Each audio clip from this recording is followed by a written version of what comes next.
آج ہم آپ کو بتائیں گے حضور صلی اللہ علیہ وسلم نے، پیارے محمد صلی اللہ علیہ وسلم نے کبوتروں کو گھر میں پالنے کے لیے کیا فرمایا ہے۔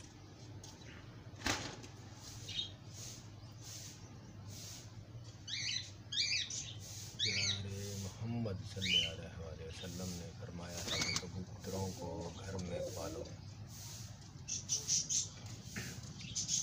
گھر میں پالنے سے جنات، بھوت پریت اور باہر کی مخلوقات اثر انداز نہیں ہوتی۔ ان کی بھڑبڑاہٹ سے وہ مصروف رہتے ہیں۔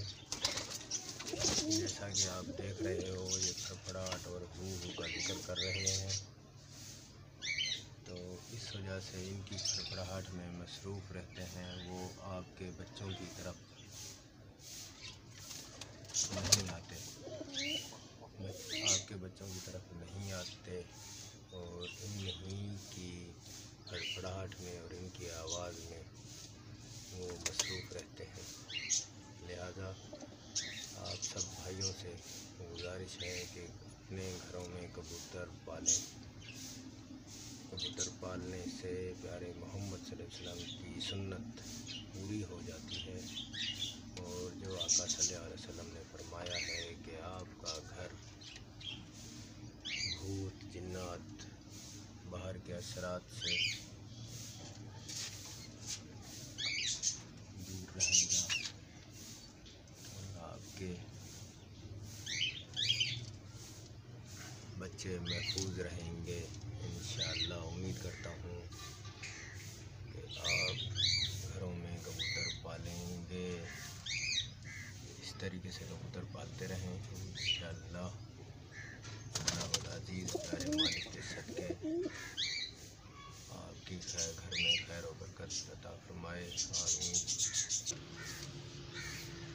تو دوستو، آپ کو بتایا تھا کبوتروں کی کئی نسلیں ہیں۔ کبوتر پالنے سے آپ کے گھروں میں رزق اور برکت رہے گی، اور ان کی بھڑبڑاہٹ سے جنات، بھوت پریت بھی دور رہیں گے۔ امید کرتا ہوں میرے چینل کو آپ واچ کریں گے، سبسکرائب کریں گے اور بیل آئیکن کی گھنٹی کو دبائیں گے،